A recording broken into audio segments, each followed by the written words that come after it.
네. 오늘은 요한계시록 4장 4절 한 절 말씀입니다. 요한계시록 4장은 이제 5장부터 이제 인이 떼어지죠. 이제 환란이 시작되어지는 겁니다. 그러니까 이제 5장부터 있을 일들에 대해서 무엇을 위해서 하나님께서 환란을 두셨는가, 인을 떼시면서 이제 환란이 시작되어지는데, 환란을 통해서 이루실 구원에 대한 총론적인 성격이 4장입니다. 요한계시록 1장은 이 요한계시록 전체를 통해서 하나님께서 이루실 구원의 뜻을 담고 계시는 것이고, 그리고 이제 2장 3장에서 일곱 금초대의 교회가 등장을 하죠. 일곱 금초대의 교회를 통해서 이제 이 마지막 때 환란 가운데 세워질 그러한 이제 하나님의 백성들을 세우시는 역사를 말씀하시는 것이고, 그리고 이제 4장은 지금 4장 1절에 보면 이후에 될 일들 말씀하고 있잖아요. 이 일 후에 내가 보니 하늘에 열린 문이 있는데 내가 들은 바 처음 내게 말하던 나팔 소리 같은 음성이 가로되 이리로 올라오라. 이후에 마땅히 될 일을 내가 네게 보이리라 하면서 이후에 될 일, 어떤 일 후에? 일곱 금초대의 교회를 세우신 후에 되어질 일들이죠. 그것은 뭐 여러분들이 다 아시다시피 이제 환란이고, 그 환란이 이제 5장에서 일곱 인을 떼면서 이제 환란이 시작되는 거예요. 그러면 환란을 통해서 이루실 하나님의 구원의 뜻이 무엇이냐? 그런데 지금 요한계시록 4장에서 딱 등장한 인물들은 24장로 외에는 없어요. 그렇죠? 24장로가 이제 오늘 읽은 이제 4절 말씀에 등장을 하고, 또 이제 생물이 등장을 하고, 그리고 10절에 가면은 24장로들이 금면류관을 벗어서 어린 양의 보좌 앞에 던져드리고, 이제 이것이 4장이에요.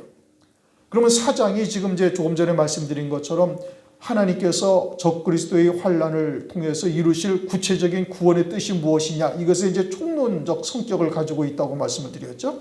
그러면 이 환란을 통해서 이루실 하나님의 구원의 구체적인 뜻이 뭐냐? 24장로를 세우시는 거예요. 물론 이제 환란 가운데 예비처로 가는 자들도 있죠. 또 음녀교회처럼 배도하는 자들도 있어요. 그러나 하나님의 초점은 어디에 맞추어져 있는가? 24장로들, 금면류관을 쓰는 24장로들에게 이 환란을 두신 하나님의 구체적인 뜻이 거기에 있는 것이고, 앞에 있는 금초대, 일곱 금초대의 교회는 무엇 때문에 하나님께서 두셨어요? 이제 결국은 이것을 이루기 위해서 두신 거예요. 그리고는 이제 24장로들이 흰옷을 입었다. 다른 것을 말씀하지 않냐고 딱 그들이 흰옷을 입고 금면류관을 쓴 거예요. 흰옷을 입고 금면류관을 쓴 것을 통해서 이제는 24장로들의 신앙의 정체성, 어떠한 신앙이어야 되는가를 우리들에게 이제 구체적으로 계시해 주고 있는 것이고, 그리고는 이제 생물들이 이제 5절부터 6절부터 쭉 나오잖아요. 생물이라는 것은 이제 지난번 우리가 요한계시록을 상고할 때도 말씀드린 것처럼 살리는 역사를 하는 그룹들을 말하는 겁니다. 누구를 살려요? 하나님의 백성들을. 예비된 자들에게 그들로 하여금 말씀을 통해서 하나님의 뜻을 듣게 하시고, 즉 성경에 기록된 말씀을 통해서 하나님의 뜻이 무엇인지를 깨닫게 하시고, 그러한 말씀을 신비에 새겨서 그 말씀을 믿는 믿음으로 세우시는 역사, 이게 이제 살리는 것이죠. 이제 그와 같은 일을 내 생물을 통해서 하시는 것이고, 그 구체적인 뜻이 뭐냐? 24장로예요. 금면류관을 쓰고 흰옷을 입힌 이와 같은 장로들을 세우시는 것이 환란을 통해서 이루시는 하나님의 구체적인 뜻이다. 그러니 우리의 신앙의 초점이 어디에 맞추어져 있어야 되는가? 여기에 맞추어져 있어야 되는 거예요. 그리고 이 요한계시록이라는 것은 성경 창세기로부터 유다서까지의 모든 말씀의 결론적 성격을 가지고 있는 것이 요한계시록이거든요. 하나님께서 천지와 만물을 지으시고, 또 아브라함을 부르시고 다윗을 통해서 이루시고, 그래서 이제 신약에 들어와서 아브라함과 다윗의 자손 예수 그리스도의 세계라고 말씀하시면서 그것을 통해서 이루실 구체적인 뜻이 뭐냐? 24장로들이요, 흰옷을 입고 금면류관을 쓴 이들을 세우시기 위한 것이다, 이겁니다. 모든 말씀의 초점이 거기에 들어가 있는 것이죠. 그러니 이제 24장로들, 이제 4절에서 말씀하고 있죠. 보좌에 둘러 24보좌들이 있고, 그 보좌들 위에 24장로들이 흰옷을 입고 머리에 금면류관을 쓰고 앉았더라. 그러니 이제 여기서 또 보좌에 둘려, 이 보좌는 어느 보좌를 말하는 것이냐? 이제 2절, 3절에 말씀하시는 보좌. 내가 곧 성령에 감동하였더니 보라, 하늘에 보좌를 베풀었고 그 보좌 위에 앉으신 이가 있는데 앉으신 이의 모양이 벽옥과 홍보석 같고 또 무지개가 있어 보좌에 들렀는데 그 모양이 녹보석 같더라. 이제 이 보좌를, 앞에 있는 보좌는 이 2절, 3절에서 말씀하시는 보좌예요. 그럼 이 보좌는 누구의 보좌예요? 하나님의 보좌예요. 그리고 그 하나님의 보좌에 둘러서 24보좌들이 있다. 이렇게 말씀하시죠. 24보좌들이 있고. 그리고 24보좌들인데 그 보좌들에 누가 앉아있어요? 24장로들이 앉아있고 그 장로들이 흰옷을 입고 앉아있고 머리에는 금멸관을 썼더라. 이렇게 말씀하시죠. 그러면 이 보좌에 앉을 자들이 딱 24명, 24명으로 확정되어져 있다는 뜻이냐? 그건 그렇지 않죠. 왜냐? 그것은 이제 요한계시록 3장 21절을 보면 이기는 그에게는 내가 내 보좌에 함께 앉게 하여 주기를 내가 이기고 보좌에 함께 앉은 것과 같이 하리라. 그러니 24장로들의 보좌라는 딱 24명만을 말씀하는 것이 아니라 이제 이후에 될 일, 즉 환난 가운데 있게 되어질 이와 같은 여기에 이제 앉게 되어질 자들이 있다라는 것을 지금 말씀하고 있는 거예요. 그것이 이제 24명으로 정해졌다는 말씀은 아닌 겁니다. 그러므로 오늘날 우리들에게 해당되어지는 말씀이고 우리도 여기에 들어갈 가능성이 있다는 말씀이죠. 우리에게 관련이 있으니까 이렇게 말씀을 통해서 깨닫게 하시고 믿음으로 받게 하시는 거예요. 계시록 2장 3장에 있는 금초대 교회는 오늘날의 교회를 말하는 겁니다. 말세에 환난 가운데 이기는 자들로 세우시는 교회. 이게 금초대 교회죠. 금초대 교회라는 것은 금연류관을 쓰는 자들을 배출하는 곳이다. 이런 뜻입니다. 정금 같은 진리의 말씀을 통해서 이와 같은 금연류관, 즉 정금과 같은 연단의 과정을 거쳐서 정금과 같은 금기름 발리운 자들을 통해 그와 같은 믿음의 자리로 세우시는 역사가 있는 곳. 이게 왜 하필이면 금초대 교회라고 말씀을 하셨는가? 이제 그것을 이제 우리가 이제 좀 생각한 겁니다.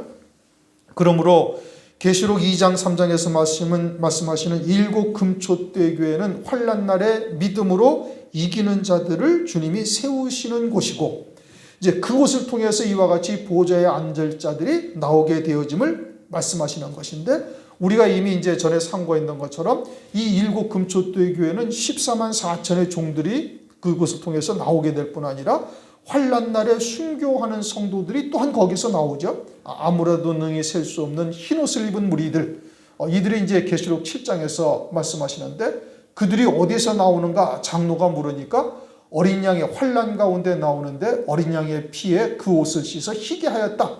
그러니까 환난 가운데 이처럼 순교하는 성도들이 나오고 그들이 흰옷을 입은 자들이고 그들이 24장로의 자리에 설 수 있는 자들이 될 것을 말씀하고 있어요. 그들이 흰옷을 입었다. 이것은 이미 이제 우리가 요한계시록을 한번 상고했던 것처럼 계시록 6장 9절 이하에 보면은 순교한 영혼들에게 입혀주는 옷이 흰옷인 겁니다. 순교한 성도들이 우리의 피를 언제까지 신원하여 주지 아니하시겠느냐라고 이제 하소연을 하자 하나님께서 그들에게 흰옷을 입혀주셨어요. 머리에서 발끝까지 흰옷을 입혀주셨다. 순교한 성도들이 부활할 때 그들이 이제 흰 세마포 옷을 입게 되어지는데 흰옷을 입은 자들이 결국 희고 깨끗한 세마포를 입게 되어지는 겁니다. 그런데 계시록 3장 4절을 보면은 흰옷을 입고 나와 함께 다니리니 사대교회에 말씀하셨죠. 사대교회에 이와 같이 흰옷을 입고 주님과 함께 다니는 자들이 있음을 말씀하고 있어요. 흰옷을 입고 주님과 함께 다닌다라는 것은 이미 순교의 신앙을 넘어서서 이제 주님이 재림을 하실 때 재림하시는 주님과 함께 이제 다니는 자다라는 것은 주님과 함께 살리는 일들을 하는 역사를 하게 되어질 것을 말하고 있고 이 흰옷을 입고 주님과 함께 다니는 자들은 환난 날에 사역할 종들로서 환난 날에 100% 다 순교하게 되어지죠. 그러므로 이제 흰옷이라는 것은 순교한 성도들에게 입혀주시는 옷이고 그 흰옷을 입은 자들이 이제 부활의 몸을 입었을 때 희고 깨끗한 세마포 옷을 입는 어린 양의 아내가 된다. 이건 계시록 19장 7절 8절에서 말씀을 하고 있는 겁니다. 그러므로 흰 옷을 입은 자들이라는 것은 그리스도의 신부가 된다라는 의미인 것이고, 이들은 이제 요한계시록에서 그들을 이제 주된 계시의 표대로 주님께서 말씀하시는 것이죠. 뭐 환난 날에 휴거가 되는 성도들이나 배도하는 음료교회는 주된 계시의 대상이 아닌 겁니다. 그러므로 흰 옷 입은 24장로, 이들은 순교한 성도들이요, 그들이 금면류관을 쓰고 하나님의 보좌 주위에 둘러 24보좌에 앉게 되어질 것을 말씀을 하고 있는 겁니다. 그 24장로들이 받는 금면류관은 그처럼 순교한 자들이 받는 면류관이고, 이제 이들이 이제 장자의 복을 받는 자라는 것을 계시해 주고 있죠. 이제 성경에서 이제 이와 같은 24보좌, 24장로, 요한계시록 4장 4절입니다. 장로라고 말씀하시는데, 구약에서는 장로가 이제 룻기서 4장 2절을 보면 베들레헴 성 입구에서 가장 높은 자리에 앉아서 장로들이 거기에 앉아서 이제 모든 사안들을 판결하죠. 재판하는 자리입니다. 그러니까 장로라는 것은 그곳에 있는 모든 백성들 가운데 가장 높은 자리에 앉아 있는 자들인 것을 말씀하고 있어요.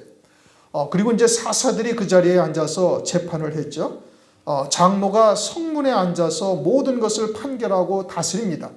구약에서의 장로라는 것은 그 마을에서 가장 높은 자의 자리에 앉아 있는 자를 의미하고 있는 것이고, 신약에 들어와서는 베드로전서 5장 1절에 베드로가 자신을 장로라고 이야기합니다.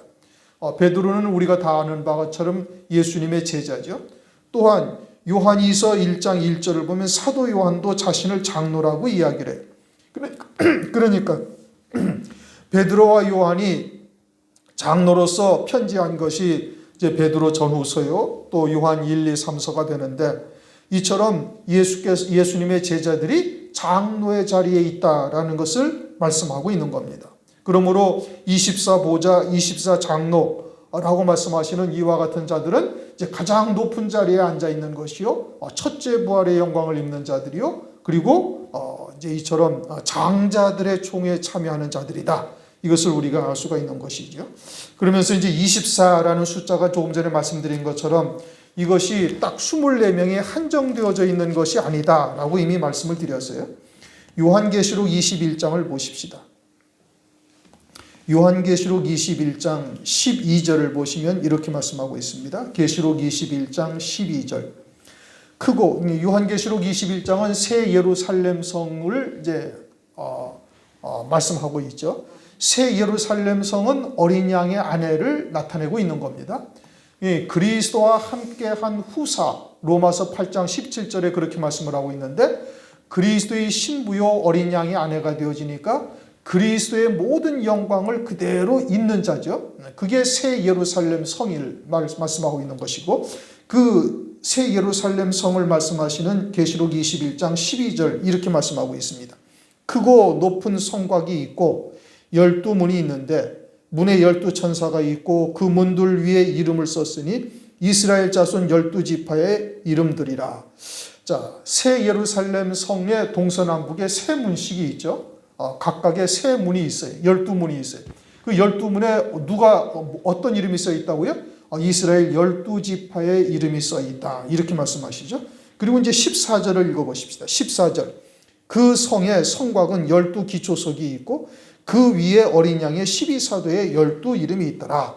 그리고서는 이제 예루살렘 성의 성곽에 기초석이 있는데 기초석은 12개가 있고 그 12개의 12사도의 이름이 있더라. 그렇게 말씀을 하고 있습니다. 다시 말하면 24라는 숫자는 어디에서 기인한 것이냐? 구약의 12지파와 신약의 12사도를 대표로 계시하고 있는 것이고, 구약의 12지파 가운데 이와 같은 이제 새 예루살렘 성에 들어갈 이와 같은 영광에 들어갈 이제 성도들이 있음을 말하는 것이고, 그것은 이처럼 흰 옷을 입었다라는 것을 통해서 순교의 신앙을 넘어선 성도들, 구약의 백성들 가운데 마치 에녹처럼 주님과 동행한 자, 이것은 이미 순교의 신앙을 넘어선 것이죠. 자신을 그리스도 안에서 철저히 부인되어지고 하나님의 뜻에 모든 것을 굴복한 신앙이니 이건 순교의 신앙을 넘어선 자들이요. 또 엘리야와 같이 말세 주의 재림이기를 예비하는 종을 이제 대표하는 엘리야와 같은 그 선지자도 이와 같은 새 예루살렘 성의 영광에 들어갈 것이고, 구약의 12지파 가운데 이와 같은 신앙을 그대로 계승하는 성도가 있다면 그들이 이처럼 새 예루살렘 성에 들어갈 것을 계시하고 있는 겁니다. 그래서 새 예루살렘 성의 12진주문에 이스라엘 12지파의 조상들의 이름이 써 있으면 그것을 의미하는 것이고, 그리고는 이제 예루살렘 성의 기초석이 12기초석이 있는데 12기초석에 12사도의 이름이 있다는 것은 이들은 다 순교했죠. 주님의 뜻을 쫓아 순교했고, 그와 같은 12사도의 12사도의 신앙을 계승하여 그 신앙의 바탕에 선자들이 되어지면 이와 같은 새 예루살렘 성에 들어갈 것을 말씀을 하고 있는 겁니다. 그러므로 24장로, 24보좌라는 것은 숫자를 말씀하시는 것이 아니라 신앙의 그 정체성을 말씀하시는 것이고, 어떠한 신앙이 이와 같은 24보좌, 24장로의 자리에 앉을 것인가를 말씀하고 있는 겁니다. 구약의 12지파 가운데 그와 같은 신앙이 들어갈 것이고, 그리고는 주님의 제자들과 같은 그와 같은 신앙의 자리에 선자들이 여기에 들어갈 것을 말씀하고 있어요.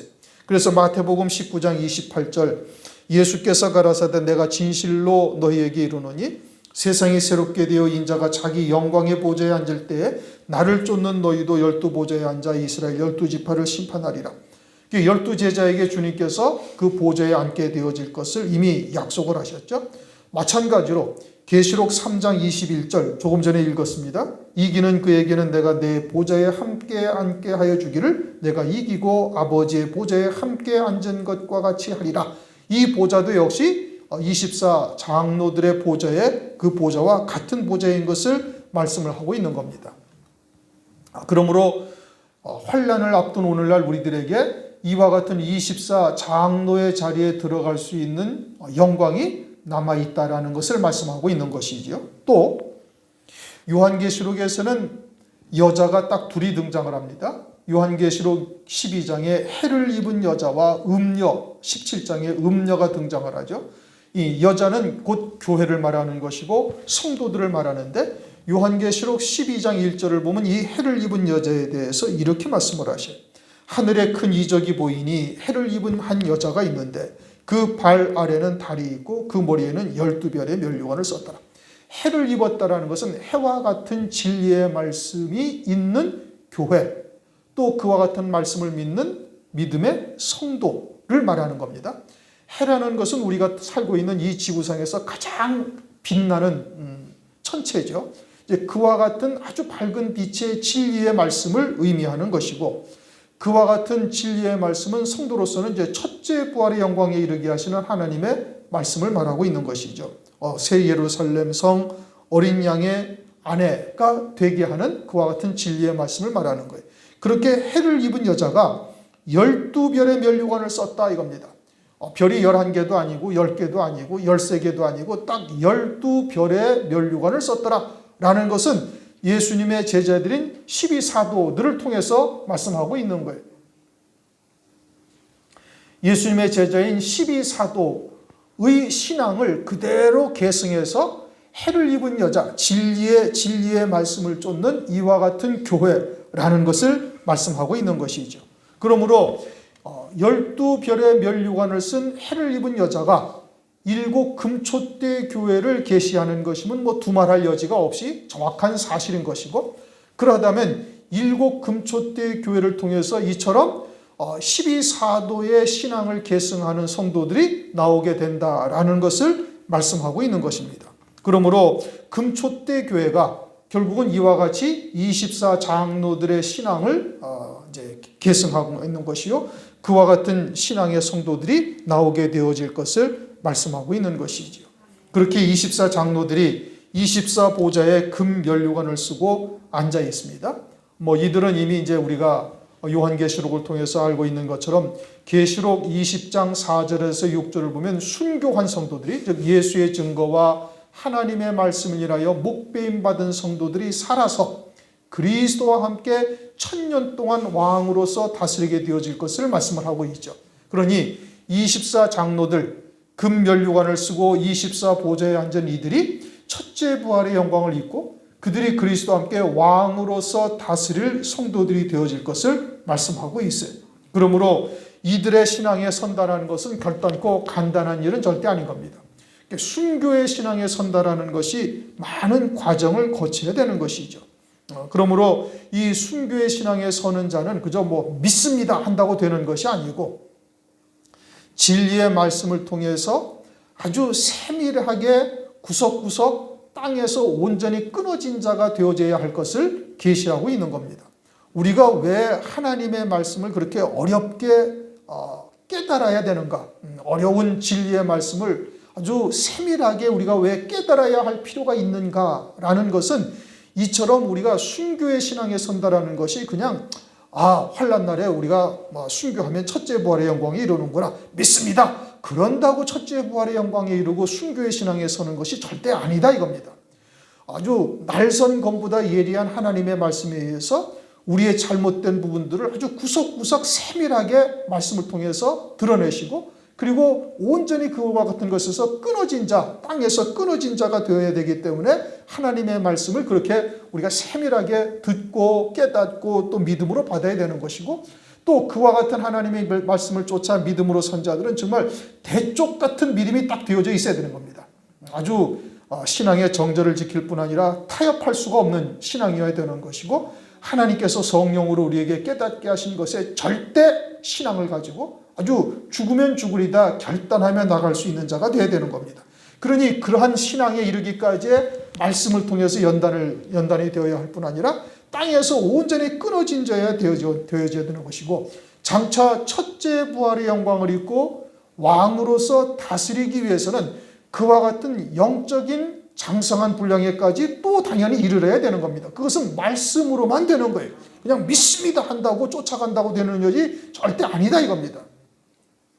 하나님의 말씀에 의해서 우리의 신앙에 장과 광고, 장광고가 있죠. 높이, 가로 세로 높이가 있듯이 우리의 신앙의 규모가 세워져야 되는 거예요. 그냥 무대뽀 무식한 믿음처럼 그냥 믿습니다 한다고 되는 일이 아니다 이겁니다. 그러니 왜 우리가 하나님의 말씀을 쫓아 구석구석 어렵게 세밀하게 하나님께서 조명해 주시는 말씀을 통해서 우리의 신앙을 살펴보고 깨달아야 되고 그리고 우리의 신앙의 잘못된 부분들을 드러내야 하는 이유가 거기에 있는 겁니다. 여러분들이 조그마한 마을을 통치한다 할지라도 여러 방면에 많은 지식을 갖춰야만 다스릴 수가 있는 거예요. 대통령도 아무나 되는 게 아니잖아요. 막상 여러 가지의 우리가 어려운 그런 참 좋지 못한 일들을 보고서 윤석열이를 대통령으로 세웠지만은 막상 대통령이 되니 많은 경륜이 필요하다는 것을 아마 비로소 느낄 겁니다. 마찬가지예요. 다스리는 왕이 된다는 것은 많은 경륜과 경험과 또는 지식을 갖추어야 되는 거예요. 그럼 우리가 장차 첫째 부활의 영광을 이르러서 10곡을 5곡을 다스릴 그와 같은 왕의 자리에 있게 되어진다면 그와 같은 신앙의 지식, 규모가 있어야 된다는 거예요. 그것은 무엇을 통해서 알 수가 있어요? 믿습니다 하면 되는 겁니까? 아니에요. 그러니까 말씀을 통해서 아주 세밀하게 하나님의 뜻이 무엇인지를 구석구석 찾아가서 우리가 깨닫고 우리의 믿음을 우리가 아주 반석 같은 믿음으로 우리의 믿음을 세워야 할 이유가 거기에 있는 겁니다. 그런 신앙이 되어져야 흔들리지 아니하고 미혹당하지 아니하고 환난 날에 아주 결기를 가지고 지킬 수가 있는 것이지 그냥 대충 그냥 두리둥실하게 이렇게 그냥 신앙생활을 해가지고는 될 수 있는 것이 절대 아닌 겁니다. 그러므로 우리가 이와 같은 24 장로의 자리에 앉는다는 것이 무엇을 의미하는지를 잘 깨달아야 되는 겁니다. 그 다음은 흰옷을 입었다라는 것이 무엇이냐? 흰옷이라는 것은 어린 양이 아니에요. 그리스도의 신부죠. 순교한 성도들이 입는데 그 흰옷을 입은 자들이 신령한 부활의 몸을 입게 되었을 때 희고 깨끗한 세마포를 입는 어린 양의 아내가 된다라는 뜻인 것이고 그 희고 깨끗한 세마포 이건 계시록 19장 7절 8절 말씀입니다. 이제 여러 차례 우리가 요한계시록을 이제 찾아보고 상고했으니까 더 찾아보지 않아도 되죠. 희고 깨끗한 빛나고 깨끗한 세마포를 입은 자들이 어린 양의 아내이고 그 어린 양의 아내와 같이 희고 깨끗한 세마포를 입은 자들이 주님이 이 땅에 재림하실 때 백마를 타고 그 뒤를 따르게 되는 것이죠. 계시록 19장 그거는 한번 찾아보세요. 계시록 19장 14절 하늘에 있는 군대들이 희고 깨끗한 세마포를 입고 백마를 타고 그를 따르더라. 이들이 어린 양이 아니에요. 그리스도의 신부요 첫째 부활의 영광을 입은 자들인 겁니다. 그런데 이제 요한계시록을 해석하는 많은 사람들이 이것을 천사다라고 이야기를 해요. 그러나 출애굽기 7장 4절을 보면 이스라엘을 하나님의 군대, 여호와의 군대라고 말씀하고 있고 또 더 확실한 것은 계시록 17장 14절을 보시기 바랍니다. 계시록 17장 14절 다 같이 읽습니다. 저희가 어린 양으로 더불어 싸우려니와 어린 양은 만주의 주시오 만왕의 왕이심으로 저희를 이기실 터이요 또 그와 함께 있는 자들 누구? 재림하실 그리스도와 함께 있는 자들 곧 부르심을 입고 빼내심을 얻고 진실한 자들은 이기리로다. 이것은 천사들을 말하는 게 아니죠. 부르심을 입고 부르신 자 가운데 빼내심을 얻고 빼내심을 얻은 자 가운데 진실한 자들은 이긴다. 이건 성도들을 말하는 것이지 천사를 말하는 것이 아닌 겁니다. 그러니까 이러한 말씀을 통해서 계시록 19장 14절에 백마를 타고 오는 희고 깨끗한 세마포를 입은 하늘의 군대들이 성도들을 말하는 것이지 천사를 말하는 것이 아니다라는 것을 확인할 수가 있는 것이고 그들이 첫째 부활한 영광을 입은 희고 깨끗한 세마포를 입은 어린 양이 아니요 그리스도의 신부요 그들이 곧 첫째 부활의 금멸요관을 쓴 24장로의 자리에 이르는 자들인 것을 말씀을 하고 있는 겁니다. 그리고 또한 흰옷은 뭐라고요? 어린 양이 안에 그리스도의 신부가 입는 옷이다 이겁니다. 신령한 몸을 입었을 때 이 영으로서는 그냥 흰옷을 입었지만 이제 부활의 몸을 입었을 때는 희고 깨끗한 세마포라고 이렇게 표현하고 있는 겁니다. 그 다음 흰옷을 입었다라는 것은 무엇을 의미하느냐? 그건 둘째 사망의 해를 받지 아니하는 것을 말하고 있는 거예요. 이미 이제 사대교회를 통해서도 사대교회 그 앞에서죠. 말씀드렸고 계시록 20장에서도 이미 그것은 정확하게 말씀을 하고 있는 겁니다. 계시록 20장 6절 이 첫째 부활에 참여하는 자들은 복이 있고 거룩하도다. 둘째 사망이 그들을 다스리는 권세가 없고 하늘에서도 둘째 사망 즉 마귀를 위하여 예비한 영원한 불에 불타버리는 이와 같은 해를 받는 자들이 있음을 말씀하고 있죠. 이것은 뭐냐? 그것은 마태복음 12장 32절 성령을 회방한 죄, 그 다음에 히브리서 10장 26절 짐짓죄죠. 알고 있으면서도 지은 죄. 이것은 현세와 내세에서도 사함받지 못한다고 성경에서 분명히 말씀하고 있어요. 그러니 신앙이 어려거나 또는 육신이 강해가지고 이처럼 성령을 회방하고 짐짓죄를 짓지 아니한 자는 세상에 아무도 존재하지 않습니다. 그러니까 누구나 다 여기에 다 해당이 되죠. 그러나 이 흰옷을 입혔다. 계시록 6장 11절 이 흰옷을 입혔다. 흰 두루마기라고 우리에게는 표시하셨는데 이제 번역을 했는데 두루마기라고 번역을 한 이유는 뭐냐? 그건 머리에서 발끝까지 하얀 옷을 입혀주시다 이런 뜻이거든요. 그것은 아주 그리스도와 같이 완전히 죄 없는 자가 되게 하셨다 이런 뜻인 겁니다. 누구에게? 순교한 자들에게. 그들은 보이지 아니하는 하나님의 나라를 위하여 가장 소중한 육신의 목숨까지도 이 땅에서 버린 거예요. 예수의 증거와 하나님의 말씀을 인하여 목배임을 받은 것이죠. 그것을 하나님께서는 아주 귀하게 보시는 겁니다. 시편 116편 15절 성도의 죽는 것을 여호와께서 귀중히 보시는도다. 이것은 성도들이 죽는 것이 순교한 것을 하나님께서 아주 귀하게 보신다 이런 뜻인 겁니다. 일반적으로 자연사하는 성도들을 귀하게 보신다는 의미가 전혀 아니고 예수의 증거와 하나님의 말씀을 인하여 목배임 받기까지 그 신앙의 정절을 지킨 자들을 하나님께서 아주 귀하게 보셔서 그들에게 하나님께서 이 둘째 사망의 해를 받는 것까지도 다 사해 주셔서 아주 그리스도와 같이 온전한 부활체로서 하나님께서 그들을 입혀주시는 거예요. 순교한 자들에게 하나님께서 특권을 주시는 것이죠. 첫째 부활의 영광을 입는 자들에게 이와 같은 영광을 입혀주시는데 그것이 그리스도의 신부요 어린 양의 아내가 되는 겁니다. 동격이 되잖아요. 이 땅에서 죄 하나 없는 자와 같은 영광을 하나님께서 입혀주시니 그리스도의 신부로서 전혀 결격사항이 없는 것이죠. 흠도 없고 점도 없는 자가 되는 것이고 그들만이 그리스도의 신부요 어린 양의 아내가 되어지는 것입니다. 그리고 그들이 금면류관을 썼다라고 말씀하고 있어요. 금면류관은 물론 이제 순교한 성도들이 쓰는 것이죠. 그러나 순교한 성도의 자리까지 오르기까지 많은 연단의 과정과 또는 이와 같은 이제 하나님의 말씀이 있어야 되는데 에덴 동산에 네 강이 흐르는데 그 첫 번째 강이 뭐냐면 금이 있는 땅을 하윌라 땅을 흐르는 비손 강물이죠. 첫 번째 진리의 강물이다 이겁니다.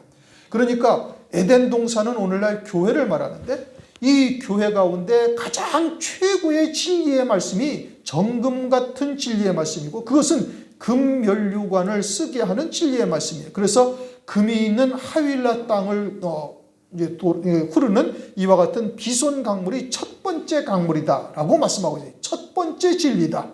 가장 으뜸되는 진리다. 탁월한 진리다. 이런 의미인 겁니다. 그 원어를 정확하게 해석을 하면 아주 탁월한 으뜸되는 진리의 말씀이다. 그게 뭐예요? 금이 있는 하윌라 땅을 흐르는 강물이고 그것은 정금과 같은 믿음으로 세우시는 하나님의 말씀을 말하는 것이고 그와 같은 금이 있는 정금과 같은 하나님의 말씀이 있어야 될 것이고 아울러서 정금과 같은 신앙으로 세우시는 연단의 과정을 거쳐야 되는 겁니다. 욥기서 23장 10절 나의 가는 길을 오직 그가 하시나니 그가 나를 단련하신 후에는 내가 정금같이 나오리라. 그렇게 해서 마지막 때에는 금촛대 교회, 금기름이 흘러나는 금촛대 교회를 통해서 이와 같은 과정을 거쳐 세워지는 역사가 있어야 될 것을 말씀을 하고 있는 겁니다. 스가랴서 4장 12절 다시 그에게 물어 가로되 금기름을 흘러내는 두 금관 옆에 있는 이 감람나무 두 가지가 무슨 뜻이니까? 이것은 두 증인이죠. 다시 말하면 금촛대 교회를 통해서 나오게 되어지는 환난날에 사역할 종들이 나오는 교회를 말씀하고 있는데 그와 같은 곳을 통해서 이러한 믿음의 자리에까지 이르게 되어질 것을 말씀하고 있는 겁니다. 그러한 하나님의 뜻을 오늘날 우리들에게 드러내시는 이유는 뭐냐? 그것은 오늘날 우리들에게 이와 같은 영광이 예비되어져 있고 믿음으로 받는 자에게 그와 같은 영광의 자리까지 이르게 하실 수 있는 은혜를 우리에게 지금 베풀어 주시고 있는 겁니다. 믿음으로 받은 자가 되어지고 그와 같은 하나님의 말씀을 통해서 연단된 믿음으로 세워지는 자가 되어지면 하나님께서는 그 믿음 따라 이와 같은 은혜를 우리에게 베풀어 주시는 것이죠. 금촛대 교회를 통해서 이루신 하나님의 구원의 뜻이 무엇이냐? 금면류관을 쓴 24 장로들의 보좌에 앉게 하시는 것. 이것이 하나님의 궁극적인 목적이요 하나님의 기뻐하시는 뜻이다 이겁니다. 그러므로 오늘날 우리의 신앙이 어떠해야 되는가? 아주 더 구체적인 하나님의 말씀을 통해서 우리가 세상에서 끊어버리지 못한 것 혹은 우리 안에 아직도 육에 속한 것들이 남아있다면 철저히 말씀을 통해서 배워져야 될 것이고 그리고 그와 같은 과정들을 이루시는 하나님의 역사를 순종하면서 믿음으로 받을 수 있어야 되는 것이죠. 모든 것을 우리에게 은혜로 주셨다 이겁니다.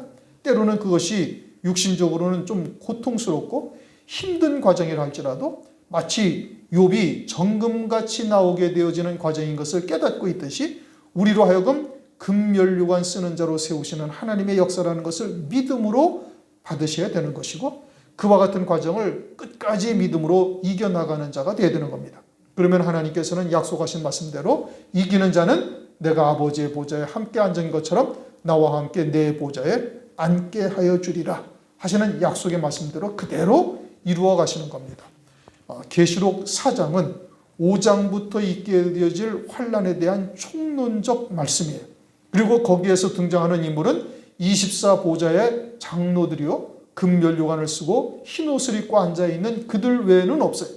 그러면 환난을 통해서 이루신 하나님의 구원의 구체적인 뜻이 무엇이냐? 이들을 세우시는 것이고 그들을 일곱 금촛대 교회를 통해서 세우시는 겁니다. 그러기 위해서는 우리가 아주 정금 같은 진리의 말씀으로 철저히 끊어진 자가 되어져야 될 뿐 아니라 정금 같은 연단의 과정들을 잘 이겨나갈 수 있는 자가 되어야 되는 겁니다.